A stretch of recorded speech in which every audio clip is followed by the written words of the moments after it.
Figure it out. Hello, this is Adam Koralik from Figured Out Productions. The following video is a video of some kind, and I hope you enjoy it. Hey guys, it's Adam here, and today we're going to be talking about a bunch of Japanese video game pickups, specifically from a store chain known as Hard Off, which people always love to talk about the name of. Before we do that though, if you guys could do me a favor, please like this video, comment down below, subscribe if you've never done that before, as well as check out all my social media stuff in the description. I've got Twitter, Instagram, Facebook, Discord, Patreon, Spreadshirt, my travel channel, where you can see a whole lot of Japanese footage, by the way.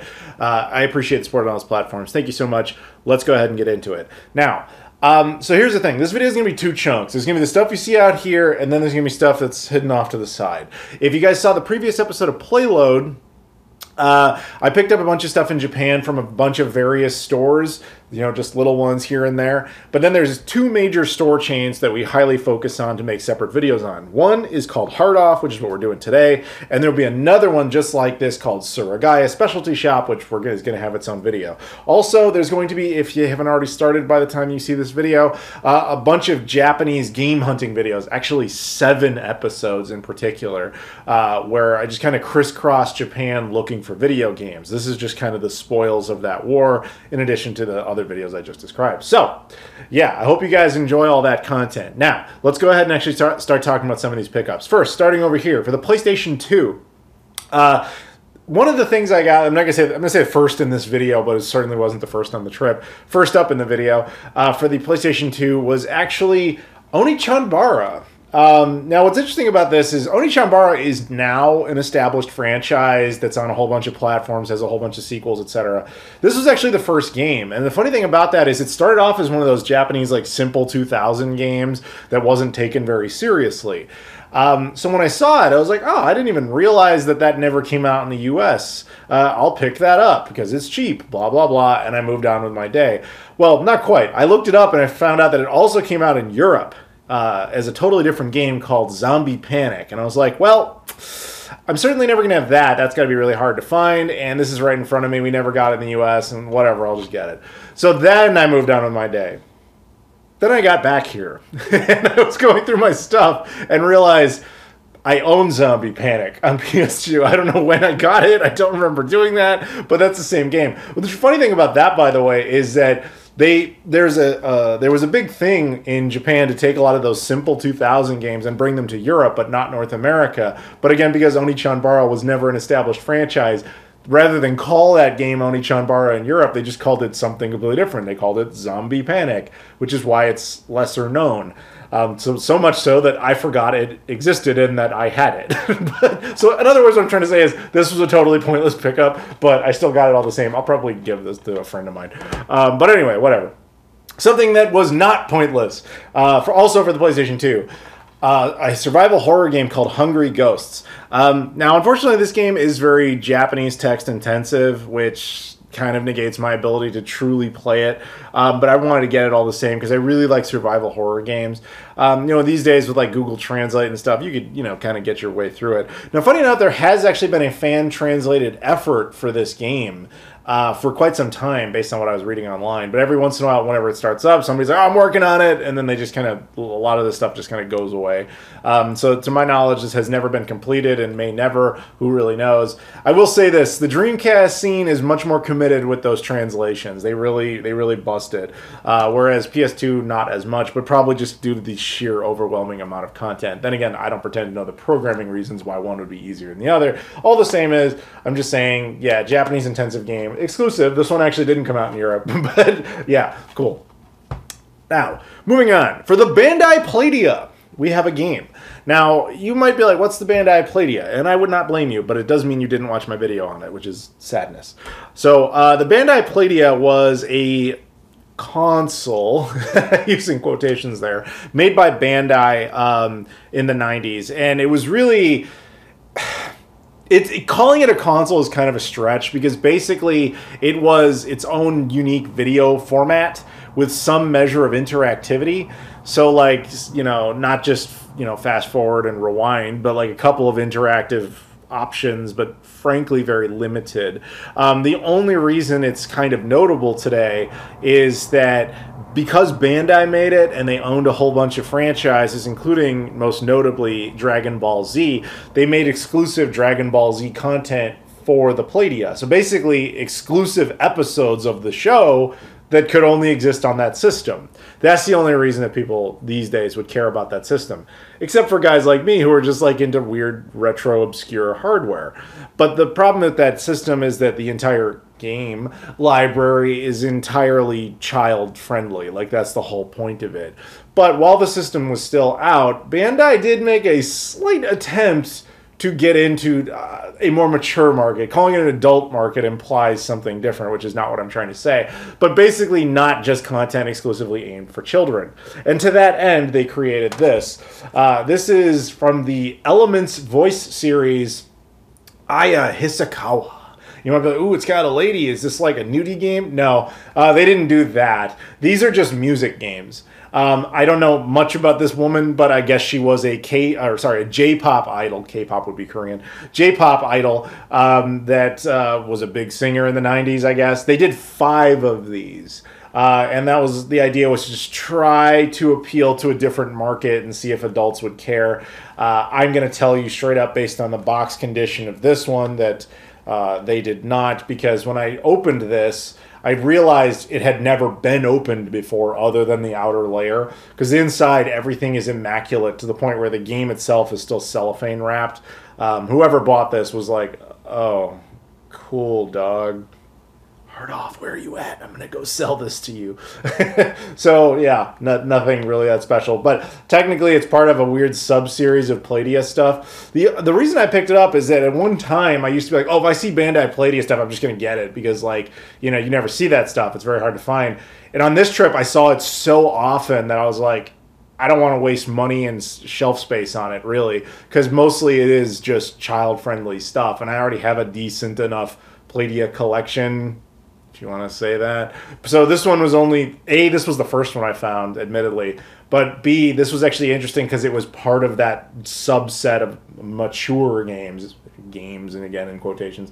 But would I pick up the other ones if they were cheap? Yes, because that's the other thing, this was cheap, like nobody cared about this. So then I would get those because those are kind of a fun little subset, but beyond that, Playdia, you know, what else are you going to say? All right.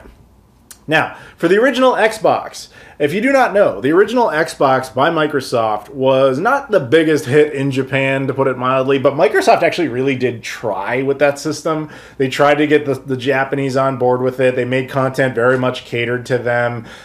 They even distributed things very much the way the Japanese liked to do at the time, which was demo disc prevalent.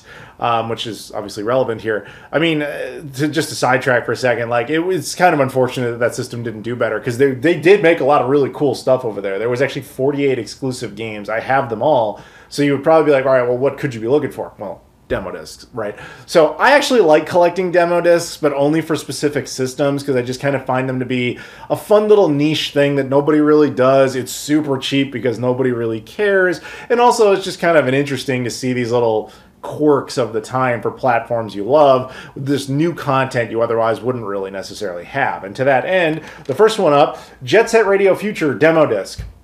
Now, astute viewers of the channel will be like, you already have that, actually. And you are right, I do. Last summer I picked this up in Japan, but the one I picked up was sealed. This one was loose, and thus I can actually get to the disc. I do not open up sealed content that is this old, just because I figure the only reason to open it up is to maybe dump the disc at this point, especially on a demo disc, but it has been dumped. So it's not like I was going to do the world any favors. So really I'm opening it for no reason. So in this case, this was like $2. So I was like, all right, I'm just going to spring for it again, and then I'll just have an open one. It's also just cool because it happens to be Jet Set Radio brand content, which I think is neat. So it's combining my love of the Dreamcast and my love of the Xbox into one single disc, and a cheap one at that. So that was very cool. Next up, this is not a demo. I thought initially that it was, and then I realized very quickly it wasn't, but it was still cool all the same. One of the Japanese aforementioned exclusives I discussed was a game called Nude. It's an acronym. It stands for Natural Ultimate Digital Experiment.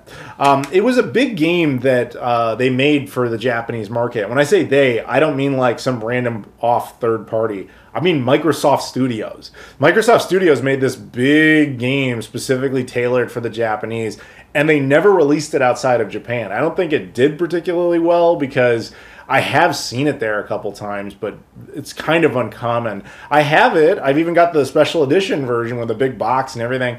And I was like, all right, it's cool to have, but that's about it. This is a promo disc for it, but this is not a demo. This is a DVD. I have no idea what the story is by why this exists. I'm sure, like a lot of these demos, it was just a thing some store gave away when you were buying something else in an effort to promote, you know, the new thing that was coming up.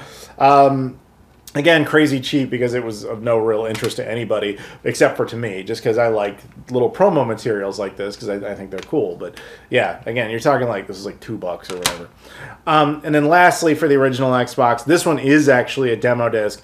And these are the ones that kind of trick me from time to time because, you know, you might have noticed like they typically do them in jewel cases. Sometimes they do them in full-size cases. This is Ninja Gaiden demo disc.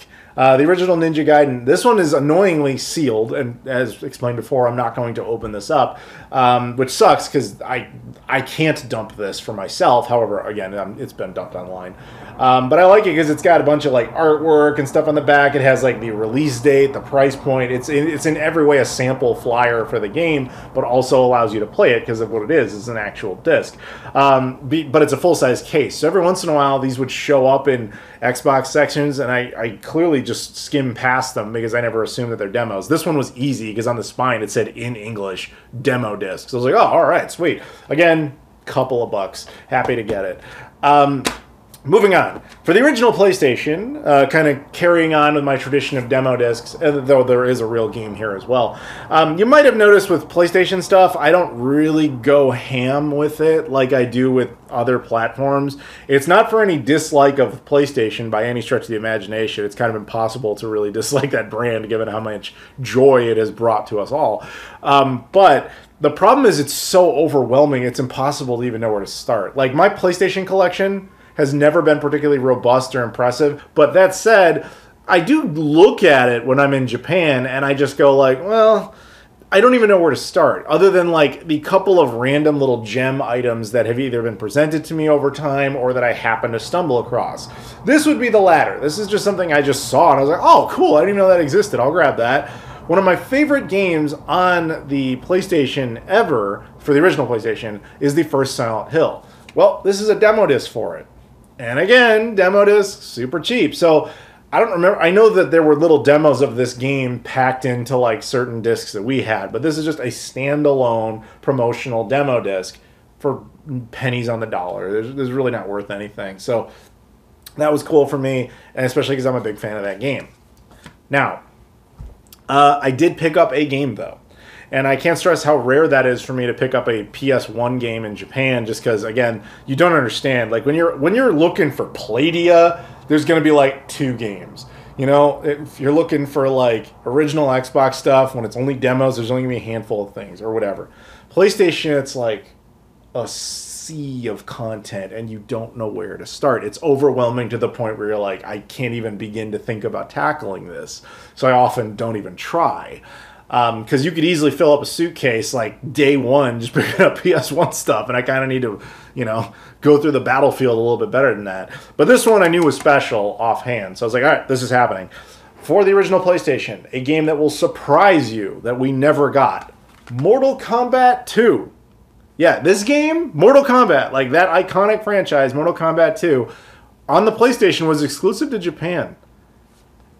I don't know why. I've known that for years, but I don't know why that's the case. Especially because, like, at the time, not only was it an American franchise. I mean, here I live in Chicago. It was developed here, but they never released it outside of Japan for the PS1 for whatever reason. As a result, it is kind of an expensive game. I didn't pay like crazy on it because we found this in. Man, we're southern Kyushu, which is like the southern island of Japan, southwest. We were really far down there.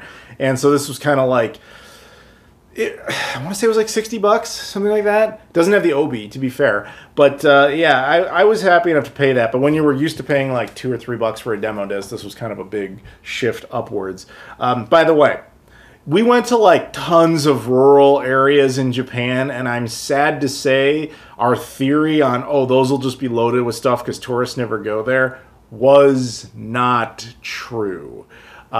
We don't know this, but what we think happens is that as companies, they recognize the tourists never go there, so they just ship a lot of the best stuff up to Tokyo and Osaka, which kind of sucks because they're trying to encourage people to go out more. But if you're like us and you're like game hunter kind of guys, you have now much less incentive to do that, which is whatever. Anyway, point is, those areas had some good stuff, but not a lot of crazy things like we were expecting or hoping. Okay, next up for the Dreamcast. Yes, even though I have a full Dreamcast set, there are oddities out there that, particularly in Japan, that I occasionally run across. I'm like, oh, that would be cool to have. And then you see them and you're like, all right, let's do it. And usually what that means is demo discs, because I got the full game set, but I never really bothered with the promo materials. There's not a ton of it that I don't have, but here's what I managed to pick up, at least from Hard Off. There was a magazine in Japan. I want to say it was simply just called like Dreamcast Magazine, GD. GD would be Gigabyte Disc. That was the format that the Dreamcast used.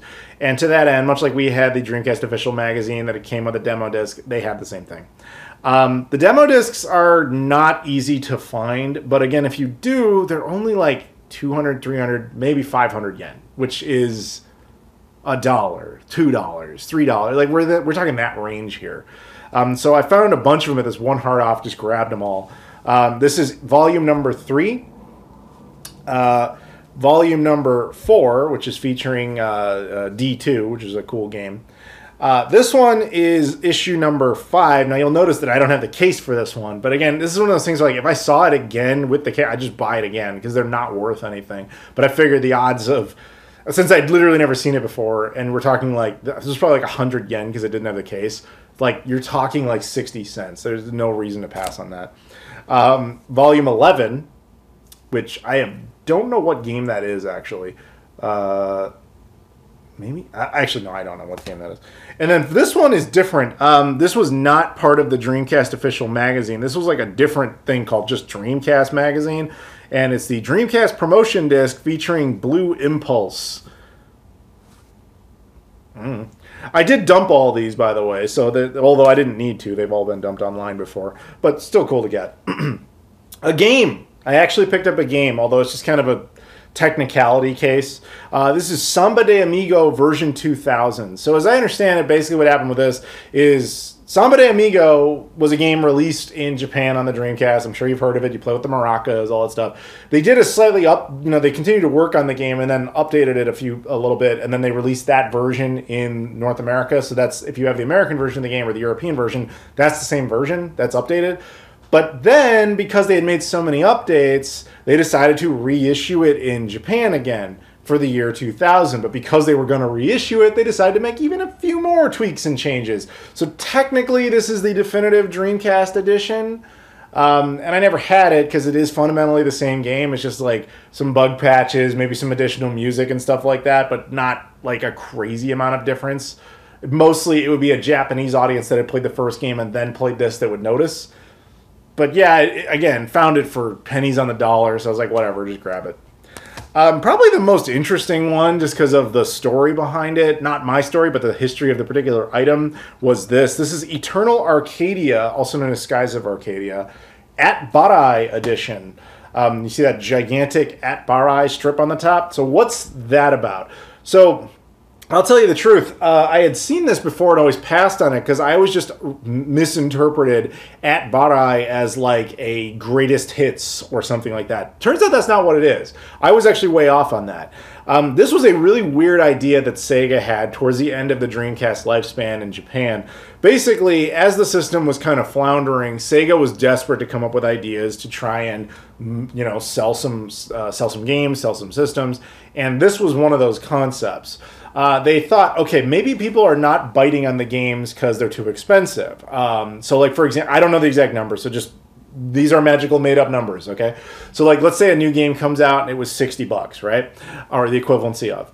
And they were like, yeah, people just aren't diving into it because that's too much money. What if we do this thing called At Barai, where we give them the whole game, this is it, and we sell this for $10? okay, what's the catch? Well, the catch is when they get this home on the Dreamcast, they can start playing. They can play a good chunk of the game, but then eventually it'll just be like, all right, if you want to continue the game, you have to connect online to Sega's servers, and you put in your credit card information, and it downloads, or it doesn't download, it basically just unlocks the rest of the game. Basically, the discs contain the full game, but there is a file on each disc that basically treats it like a demo disc until you unlock that file. That makes sense? We have seen this concept played out way later in modern day gaming, and it sucks. It's kind of sad that Sega kind of had the same idea back in the late 90s, early 2000s. But all the same, that's what this is. So to that end, they released only 2 games under this concept. One is this. The other was an iteration of a game called 100 Swords, which was an exclusive in Japan. I think it was an RPG. They had full releases as well, obviously. Those 2 were just the only at-Barai versions. They were going to do like 7 more or something like that, but then they scrapped the concept when the system died. So, yeah, the disc is a fundamentally useless, but again, it was super cheap for that exact reason. And I just thought it'd be cool to add to the set as like a little sub-collector's thing, but that's really all it's worth. And then lastly, and frankly least interestingly, the Dream Passport set. We were in a hard-off where they had all of this bundled together. I have these. I don't care about this.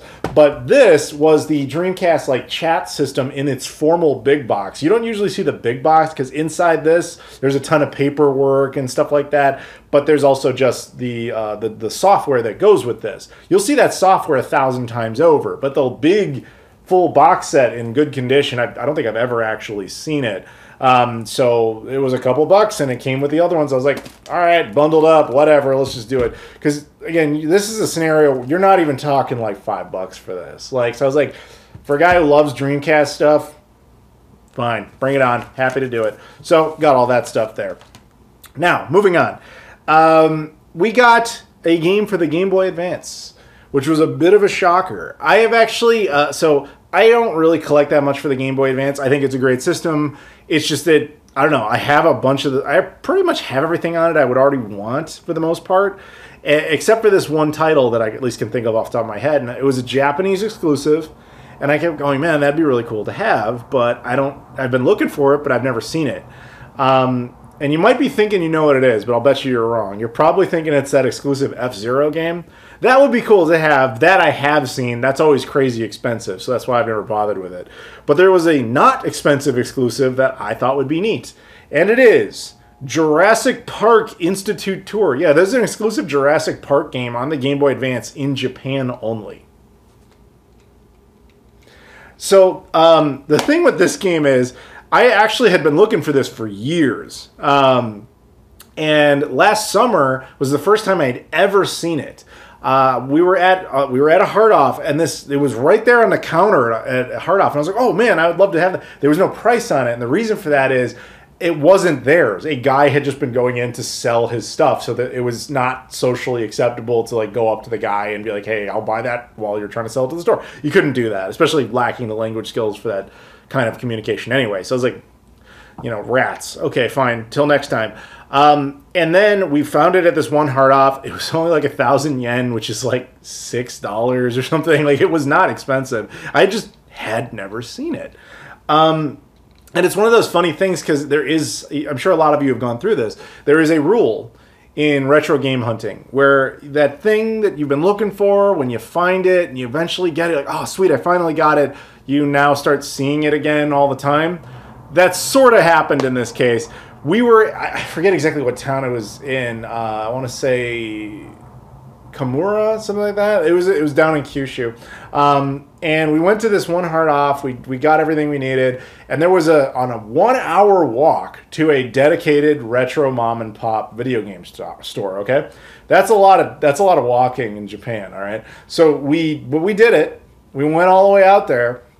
Went into that store, and they had it too. And I was like, oh, sweet. There's a little bit more. I think it was like 1,500. But either way, I already had it, so I didn't need it. And I thought, here we go with that curse. You just see it all the time. Never saw it again. So, don't know, but I was happy to get it. Okay, now here's something special. We got a couple special items here. So my last full day on this trip in Japan, I was being driven around by a buddy of mine in my Discord who you should totally hang out with and talk to. My Discord is awesome. There's lots of really cool people in there. This dude, his name, we call him Red Skull of Japan because he's a German guy and we just like to play up to the character of Red Skull. But, and he wears one of those like Japanese Tengu masks. So it really, anyway, at least in the lore version of him. He was driving us around all these different hard-offs and everything. And we went into, we went into this first one of the day that really set the bar way too high. And you guys will see it eventually when all these game hunting videos come out. They had insane stuff. Like, it might have been the best hard off I've ever been to as far as inventory goes. And if you want to find out where it is, you're just going to have to watch those videos, aren't you? All right. But anyway, so we were looking at all this crazy stuff. And they actually had games for systems you just never see. And so at one point I kind of freaked out because they had Casio PV1000 games. And if you're like, I'm sorry, what? Casio, you know, the company that makes like keyboards and watches and stuff, they have made a couple of consoles in their history. Infamously, the Casio Loopy, the one that had like a printer and stuff. I've done videos on it. As well as a system many years earlier called the Casio PV1000, which technologically speaking would be on par with like the Atari 5200-ish, kind of designed to compete with the Famicom and the SG-1000, Sega SG-1000, but it's failed spectacularly. Like, I think it only had like 11 games come out for it. I think it was even recalled. I haven't even done a formal video on it because I haven't had any content for it.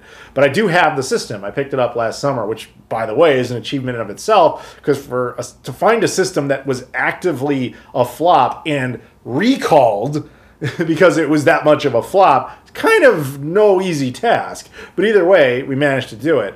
So, but I had just never found games. Now, if you saw the previous episode of Playload, you'll know I found at least one. And because I found one, I was like, okay, I've got UFO Pachinko, and that's the that's the Madden 08 of of PV1000 games. Is by far the most common. Funny enough, this hard off had 2 additional copies of that game. And I was like, oh man, they have PV1000 games, that's all they've got. But then I noticed behind glass case, they weren't even expensive, but they had them sitting there. I just grabbed all 3 of them. I was super happy. So the first one up is called Puyan for the Casio PV1000. So I was like, yes, PV1000 games. I mean, you know, there's only like 11 of them, but awesome. You know, I've got so many more of those games now. Bought them all, brought them back here, and I was just super happy. Then I was kind of, you know, as you do when you get all this stuff, you kind of organize it and clean it up and all that sort of thing. And I noticed a problem. Not with this one, but with the other 2. The other 2 are Frontline, and I don't even know the name of it. I can't pronounce it. I'll put it up on the screen in text. But these are not PV1000 games. These are PV2000 games. Now, what's the difference? It's annoying. The PV1000 was effectively the consoleized version of this hardware that they were working on. The PV2000 was the PC iteration of their hardware. It's kind of an MSX-like thing. And it is not the same machine. But Casio made both, and annoyingly designed the cartridges to be identical, to the point where they are identical. I'm going to do this. Just look at the bottom. Which one is which system? Do you have any idea? No, you don't. You know why? Because they're identical, yet they're different consoles. Well, different hardware. It's not even consoles in this one's case. So what is the difference, right? Well, here's the thing. There is a sticker on here that says, straight up, once translated in Japanese, in this case, this is a PV1000 game. Do not insert into a PV2000. It will cause damage to the PV2000 and the game.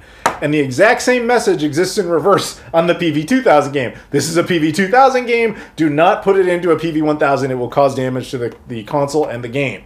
So basically, Casio, who made this crap, decided, well, we're going to have 2 different machines. We'll put them out there. We're getting into this video game thing. Somebody designed one case, and somebody else designed different innards. And then they said, oh, well, for cost-effective reasons, I assume, we will just use the same stuff. Until somebody realized, well, what happens when somebody buys a PV2000 game and puts it in the PV1000?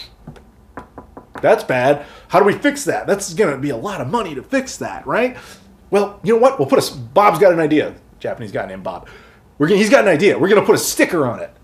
That'll fix it. Obviously, I don't know that's exactly how that scenario played out, but it's that dumb, is kind of my point. The cartridges are essentially identical, two totally different systems by the same company. It actually makes me wonder, and I don't know this for a fact, but it does make me wonder if that's why the system was recalled, because of that problem. I don't know, but it's stupid. Either way, what it means is I have two PV1000 games. I have this, and I have the Pachinko game, and then I have two PV2000 games, which is a platform I don't even own.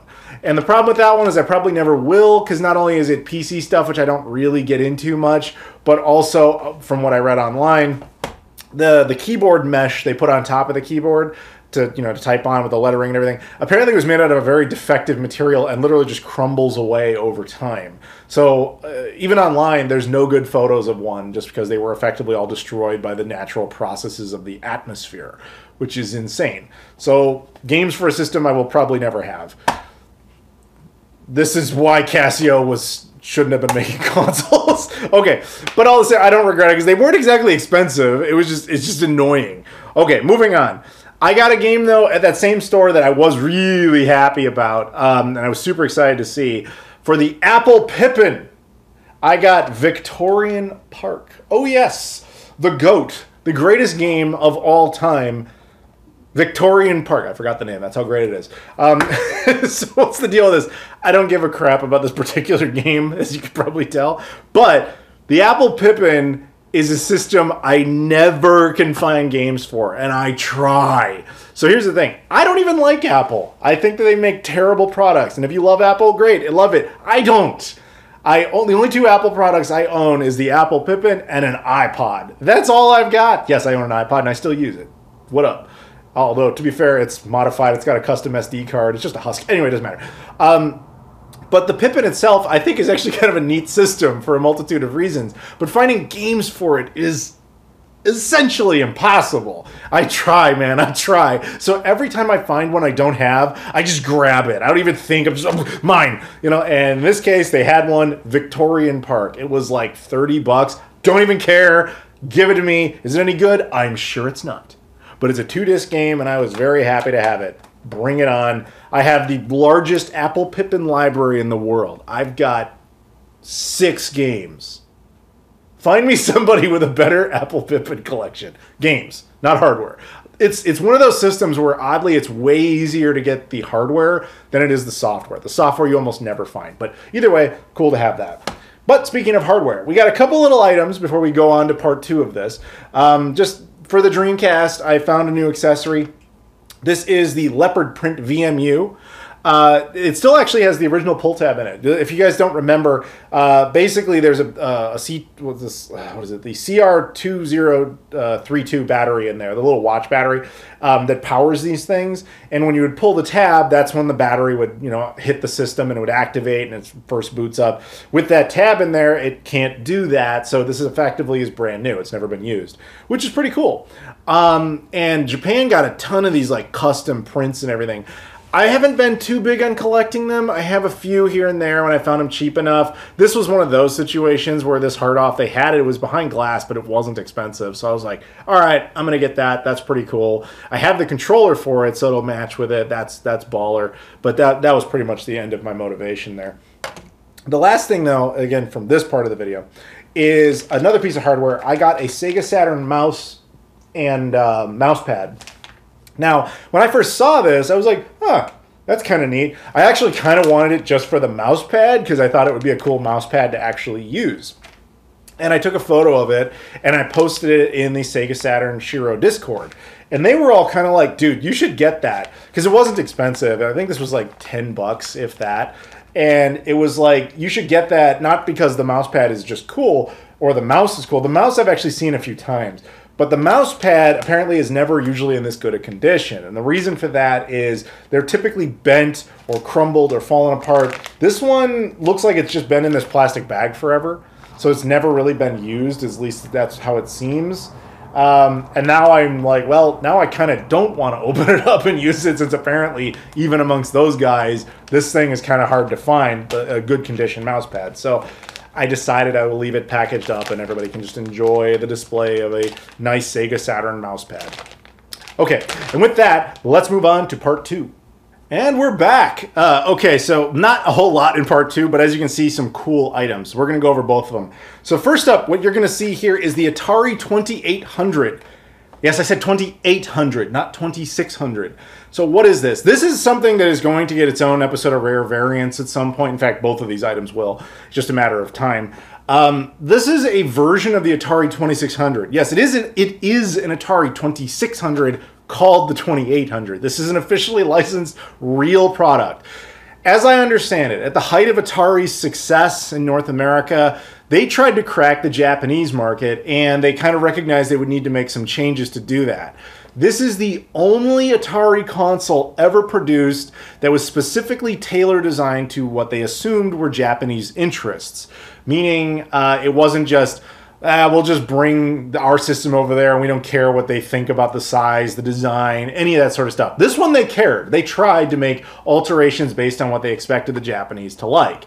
So to that end, as I understand it, this original like 7800 style case originates from that. This version of the system, we actually got this over here, I think it's like the Sears Tele Arcade or something. Like they repurposed it. But this is the original Japanese version. It still has this. This is actually cool. Like you're supposed to take this sticker off here. Whoever owned this never did. So I'm just leaving it on because it's a good part of history there. But it has all the buttons on there too, you know, all the different modes and everything. Cartridge slot, obviously. The video cable is RF. It's still on the bottom. One of the coolest things about it though is the front port. It has 4 controller ports. And on the side, the power switch is over here, and it's like an actual switch. That's pretty neat.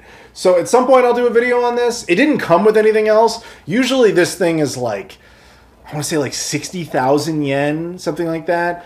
Now, I mean, mine was only like, I want to say like 20,000 yen, which now is like 100 something. I mean, that's more money than you should spend on anything Atari console related, but for such an obscure one, I can tell you, having seen these, I've seen these a couple of times in Japan, never that cheap. And I think it's mostly because it didn't come with anything other than the system, which I was fine with because I don't need anything other than the system. But yeah, that was a really cool, I was very happy to pick that up.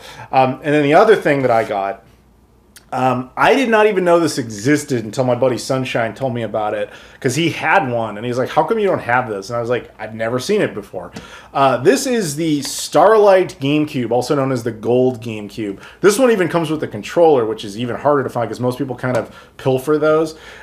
This is an iteration of the GameCube that I understand was exclusive to Toys R Us in Japan for a brief time. I don't know what its intended market purpose was, if there was anything special behind it. This, I'm sure I'll have to do some research on it, but at some point I'll make a video. But basically, yeah, it's just a gold GameCube that was exclusive to Japan, exclusive to Toys R Us of Japan. The only thing that does really suck about it is it's the later model of the GameCube that only uses the composite / S-video port, because these versions don't even support RGB SCART. Like the best you'll get out of this is S-video.